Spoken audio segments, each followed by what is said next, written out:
नमस्कार मित्रों। राम के बाद अब परशुराम। आप सोच रहे होंगे कि ऐसा मैंने क्यों कहा। ये मैंने इसलिए कहा कि अभी तक कुछ हाल के वर्षों से शुरू होकर अभी तक राम कथा को लेकर फिल्में बन रही हैं, राम को लेकर बन रही हैं।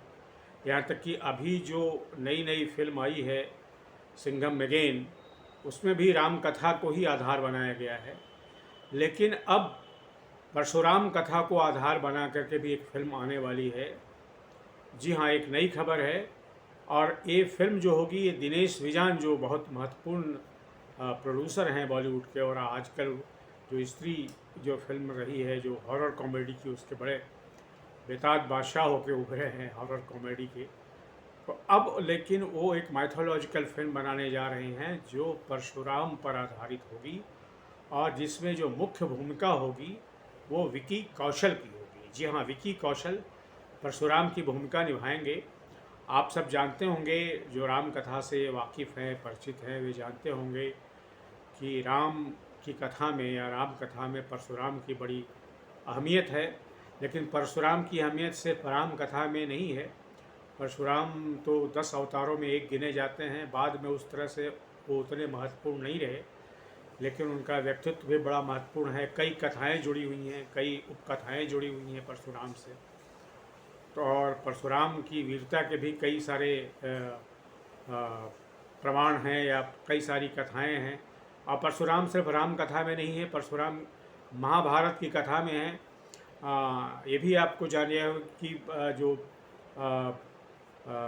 कर्ण बहुत बड़ा व्यक्तित्व है महाभारत का।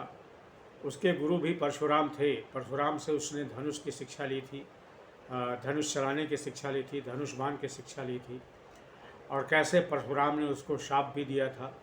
तो ये सब भी कथाएं हैं। तो अब परशुराम को लेकर के सारी इन कथाओं को मिला जुला कर ऐसा लगता है कि कुछ कथाएं मिलाई जाएंगी, कुछ छोड़ी जाएंगी, कुछ जोड़ी जाएंगी।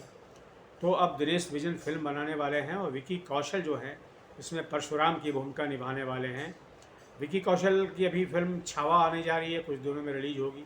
ये भी दिनेश विजन की फिल्म है। इसके बाद वो संजय लीला भंसाली की फिल्म लव एंड वार में भी करेंगे, जिसमें रणबीर कपूर और आलिया भट्ट हैं। लेकिन अगर क्या मतलब, अगर तो मैं सिर्फ एक शैली है उसमें बात कर रहा हूँ। परशुराम की भूमिका में जब विकी कौशल आएंगे तो निश्चित रूप से एक बड़ी भूमिका होगी। और क्योंकि परशुराम की जो व्यक्तित्व है, उनकी जो पूरी पर्सनालिटी है, वो इंडियन माइथोलॉजी में कहीं गहरे धसी हुई है। और विकी कौशल अभिनेता भी बड़े अच्छे हैं, और उनकी मानेकशा पर जो उनकी फिल्म थी वो बहुत चर्चित रही है, और उन्होंने एक बड़े व्यक्तित्व का किरदार निभाया है। यदि वो परशुराम का किरदार बड़ा करके निभा पाते हैं तो निश्चित रूप से ये उनकी इमेज को, उनकी छवि को, जो अभी सुपरस्टार की कैटेगरी में नहीं गई है। विकी कौशल बड़े अभिनेता है पर सुपरस्टार नहीं बने हैं अभी बॉलीवुड के। लेकिन वो परशुराम की यदि वो बड़ी भूमिका निभा लेते हैं तो निश्चित रूप से वो हिंदी फिल्मों के एक बड़े सुपरस्टार होंगे। हालांकि फिल्म कैसी बनती है, उसमें भूमिका कैसी आती है, कितनी सफल होती है, ये तो दूर की बात है, ये बात की बात है। लेकिन यदि ये ऐसा कर लेते हैं और बड़ी भूमिका निभा लेते हैं तो विकी कौशल को इसका बहुत फ़ायदा होगा, और हिंदी फिल्मों के जो बड़े सितारे हैं उसमें उनकी गणना होगी, ऐसा मुझे लगता है। तो आज के वीडियो में दोस्तों इतना ही। आपसे निवेदन है कि मेरे इस यूट्यूब चैनल को सब्सक्राइब करें, लाइक करें, और इस पर अपने कमेंट भी लिखें। Thank you very much.